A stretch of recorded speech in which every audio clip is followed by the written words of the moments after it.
look relaxed. Didn't you give it your all?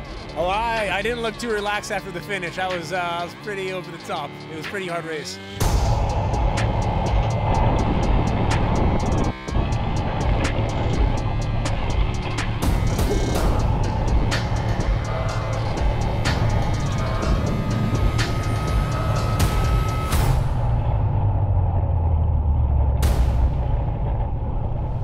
Hello and welcome to today's video. Today is a full race replay of Eamon Lucas RAD RACE Fixed42 World Championship ride. We had a camera on his bike for the whole race. He rode the Fixed42 with an average speed of 50 kilometers per hour. That was an insane speed, an insane race in rainy conditions in Berlin yesterday. Check it out and have fun with this video.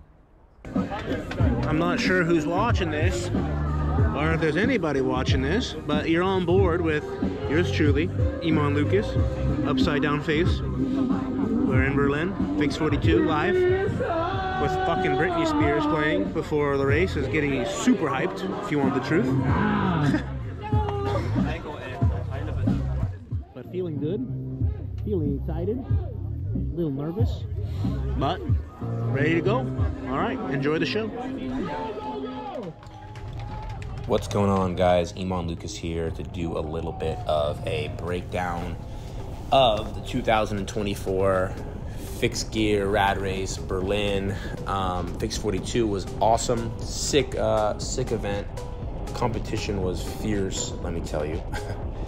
Organization was fantastic, let me tell you, and the overall experience was so fun.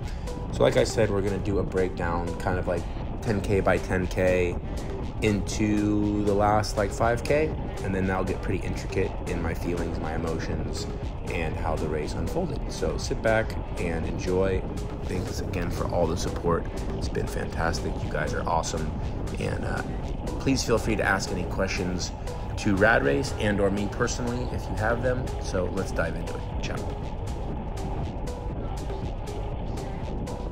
All right, first 10K and starting position. I was like second or third row, so not too far back. It always surprises me in bike racing still how fast we start. I don't know why. I've been doing it for half my life, like 15 years, but before we knew it, we were doing like 55K an hour, and I was like, well, it's raining. Just stay at the front. This is kind of hectic. I haven't raced my fixed gear bike in some years. Obviously could still do it relatively well, but still it was a surprise. So we're off to the races and we're going. First couple sweeping turns was kind of like, how slippery is the ground? How in control is this peloton gonna be? But so far so good.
I was feeling personally, physically really good that day.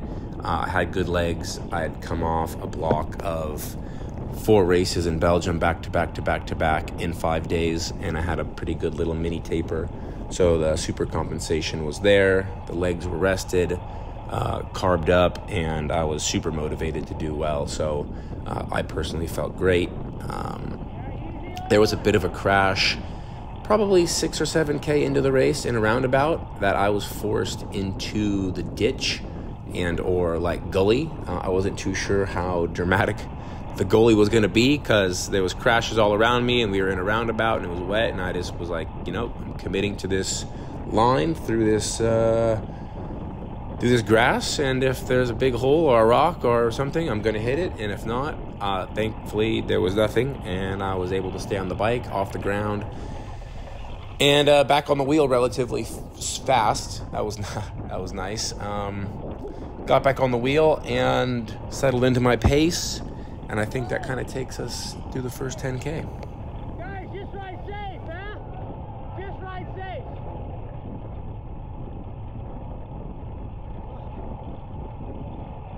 No, but I went to the ditch. I didn't know if it was a ditch, a hole, anything.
So after everyone found out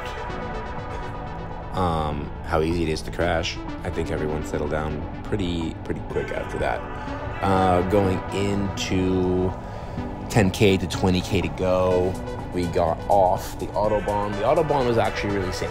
It was some surges, but mostly high tempo. Nothing crazy, no drastic movements left to right. Everyone was really respectful. The rain continued to fall all race long.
So off the Autobahn, kinda like 25K to go. The day before on our recon ride, we got pulled over by the lovely German police that ended up escorting us back to the RAD Race headquarters. But there was a gas station. It was a supermarket that we were all pulled over at. So at that supermarket, we were on the course recon ride.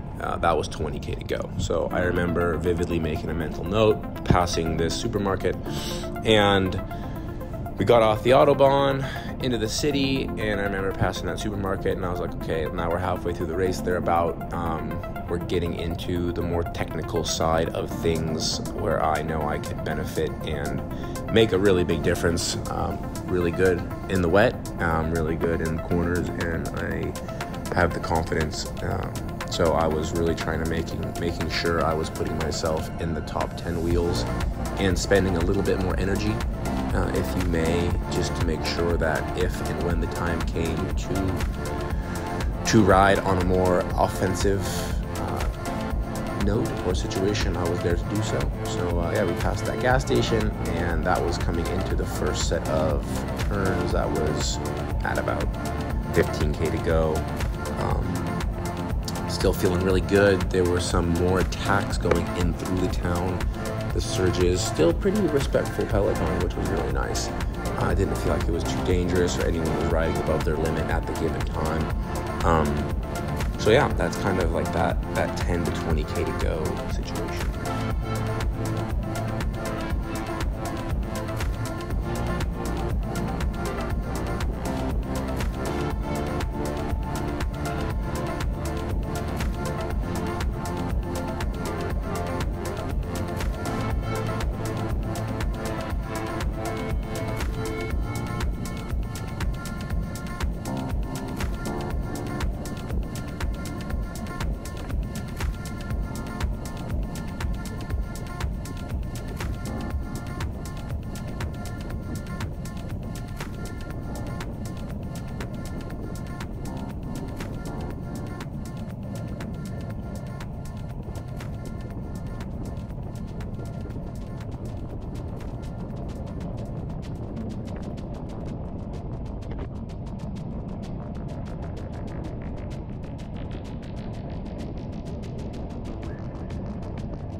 The race took us through these first series of corners, down a little bit of a false flat on a fixed gear bike on a 54-14 in the rain. Yeah, you're going pretty fast.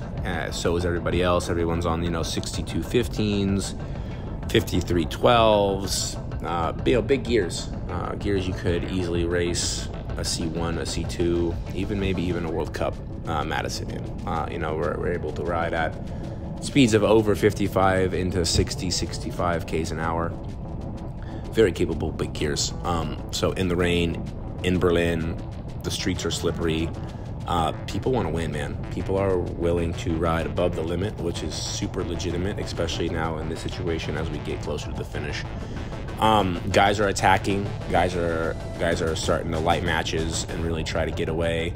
Like I said, I was willing to expend more energy in this part of the race, just because I knew that that's what needed to happen to stay in the front to avoid crashes. The engine was good, and I needed to basically give myself some type of insurance in a way. So we get through those first series of corners. I remember going through that first downhill right off camber, second wheel, and then there was a guy off the front already, so I was like, second wheel in the peloton. That was fracturing because people were scared, and you know, not everyone's the best at technical rainy corners. So I saw that, and I definitely gave it a little gas out of that just to see what would happen, and it definitely caused a strung out splintering effect. Got caught because it wasn't a real attack, but just wanted to see really how people were feeling at that time. I got countered, but still, you know, kept the momentum. It was on the wheel. It was strung out. It was fast. People were still really respectful, which was great. There was no dangerous riding in these moments when there could have been a lot of chaos and danger. So I really wanted to say thanks to the peloton, having the mutual respect for everybody. That was really, really nice. I appreciate that. You are appreciated. Yeah, so now we're gonna kind of talk about the moment where I got away with the DCC rider.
All right, so into the last like 15 to 10, 8Ks while I was still in a group or with somebody. So we came through the next set of turns, corners. There was probably a series of 4 to 7 of them. I remember speaking with Stefan Schaefer the night before, and he let me know this area was going to be a super dangerous place for an attack, or a really great place to launch an attack. Fortunately for me, I didn't really have to launch any attack. I was just following wheels. That was my game plan. Follow wheels, stay safe. If an opportunity arises, capitalize on it, and execute the capitalization.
I was able to follow Markus, and Markus was the DCC rider who actually countered a couple attacks after my first attack through those first series of corners.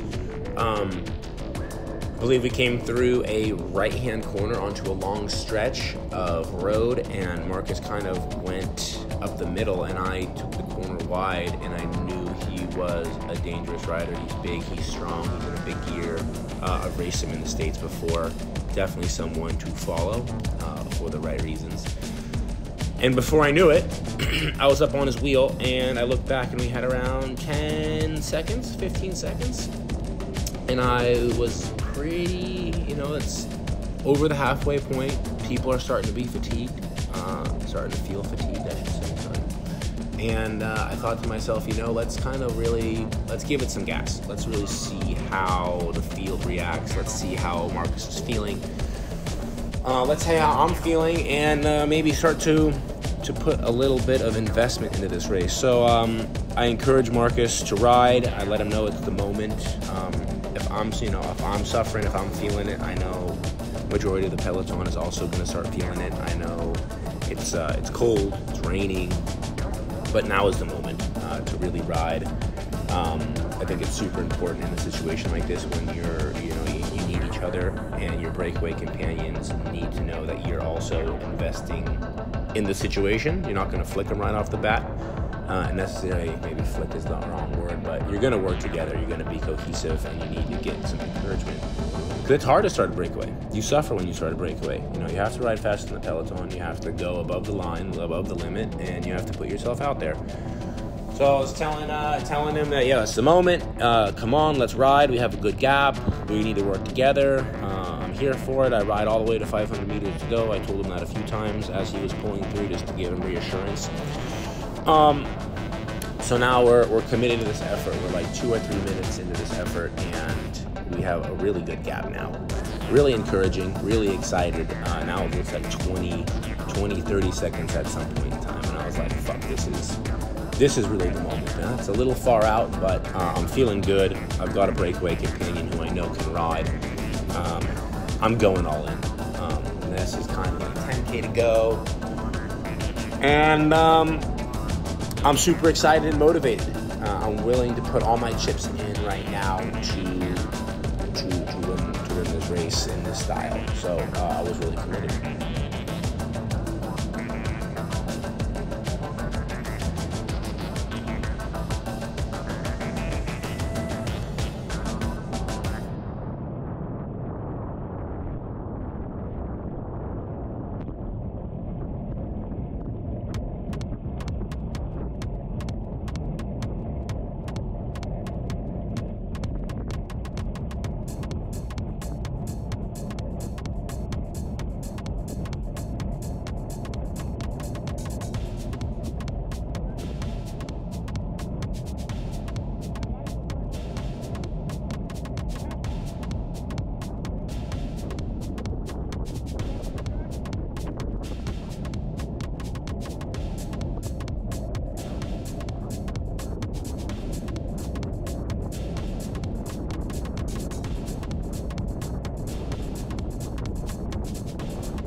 So now we're gonna get into the nitty-gritty of the race. This is where I attack. Didn't really even attack. This is where I felt that Markus was maybe getting fatigued. I didn't know if he was kind of starting to play games or how he really felt or really what was going down. I knew he was not really pulling through as fast. I knew, like I said, we're getting into inside 10K to go. I didn't know if he was gonna start attacking me. We really had a nice gap, so there was a little bit of wiggle room for said activities if you were trying to attack your breakaway companion, this is kind of how you would do it. This is what it kind of would look like. And I've been in a situation like this before where I wasn't going to have it. So I wanted to kind of be more on the defense and really see if he was tired or if he was playing games or really what the situation was.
So we came over a little bridge that put us into another couple series of corners, and then we went up a little rise and took a right that rode around the river. Now we're, 8Ks to go, 7Ks to go. So I just kind of lifted the pace out of the right-hand uphill sweeper that was into a downhill.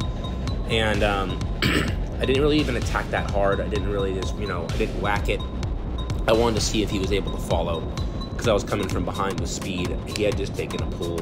I wanted to see if he was able to close it or if he was actually feeling the overall race and the effort that we were doing. And I looked back and I had like 10 meters. And I thought to myself, well, he's not joking. I think he's actually above the line. I think he's hurting. I think he's suffering. I don't think he's going to follow. And I kind of had a moment to myself where I thought, well, this is it. You need to put your head down. You need to ride. I remember in the course recon, my teammate Michelle let me know that in the last 2 kilometers there was cobblestones. And I didn't do the full course recon. I went back to RAD RACE headquarters and hung out and chilled. But she let me know when you get to the stones, it's 2K to go.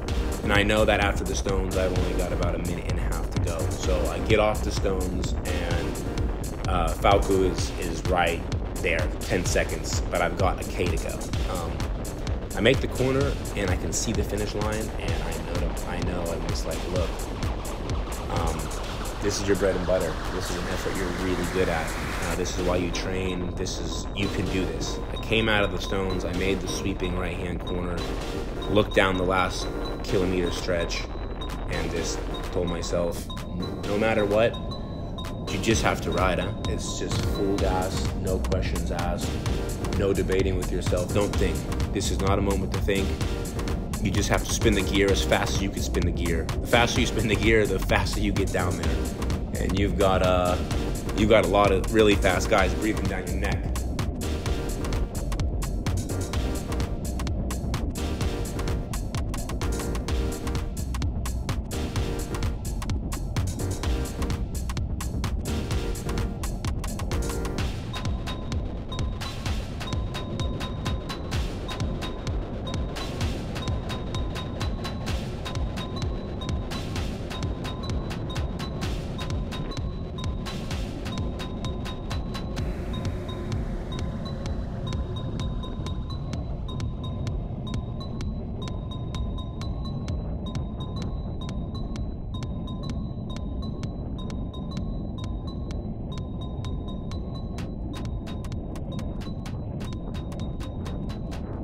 So I ride to about 500 meters to go, and I turn my head and look behind me, and the gaps are all pretty similar. They're all pretty the same, 10 seconds, 5 seconds.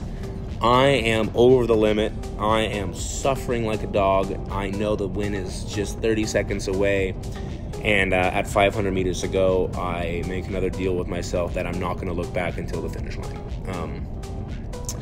I'm riding, I'm going full. I'm listening for little, indication that Falco is going to catch me. I'm listening for wheels. I'm listening for breathing. Also dead focused on the finish line ahead of me. It's getting closer. 400 meters to go, 300 meters to go, 200 meters to go, and I'm thinking to myself, it would be really shitty if I got past right now. But I am fully committed to this effort. I've done everything right. I've risked it for the biscuit, and it's about to pay off. I'm not going to celebrate early. I'm really going to ride all the way to the line because I know that they are coming, and I have no room to spare. And just like that, I get to the line, and I was in shock that I did it in that fashion, in that situation, after not being on a fixed gear bike for almost 5 years, still being able to ride at that level with the pedigree of riders who were there.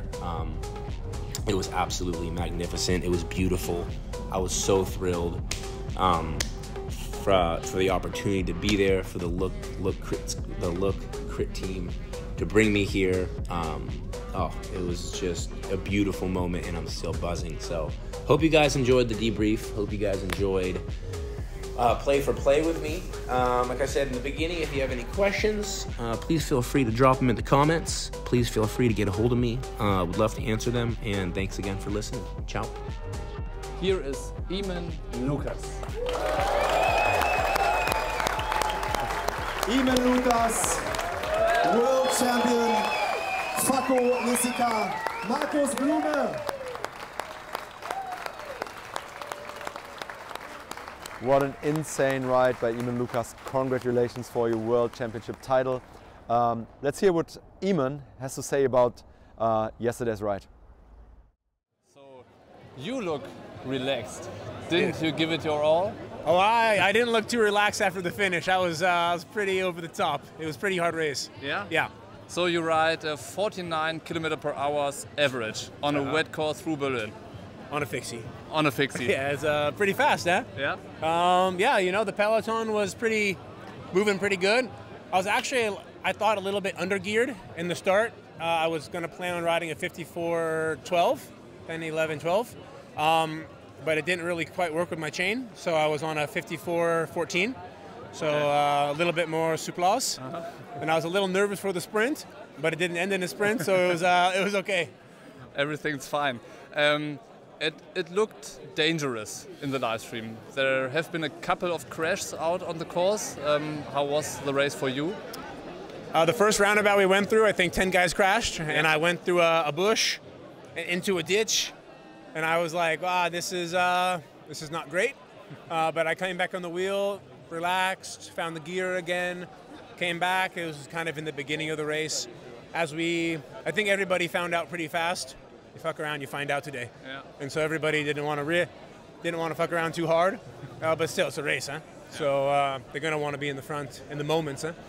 So coming to the city, I knew I could take a corner pretty good. I'm really technical and can, even in the wet, feel pretty confident.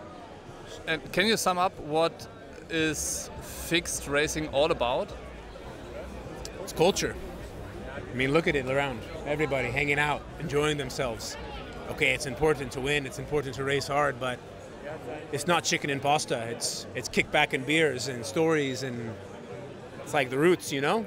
That's what fixies are. That's what really made me want to come back, because I love racing the road. I love the performance aspect of cycling, but also I'm really a person of community and connection. And I'm really happy to be here. Nice. It looks like that this part of fixed racing is what makes you emotional, not the winning part, right?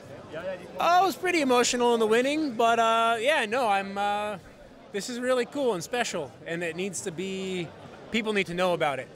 And the world needs to know about it, and it needs to come back, because, you know, we had Red Hook, we had so many big NL Crit series. I mean, so stoked that Rad Race is still happening. But this culture is very special and very unique. Nice. And hard. 50K an hour average. You know, I've raced with helicopters above me that same speed, stay in pro race level. So it's fast.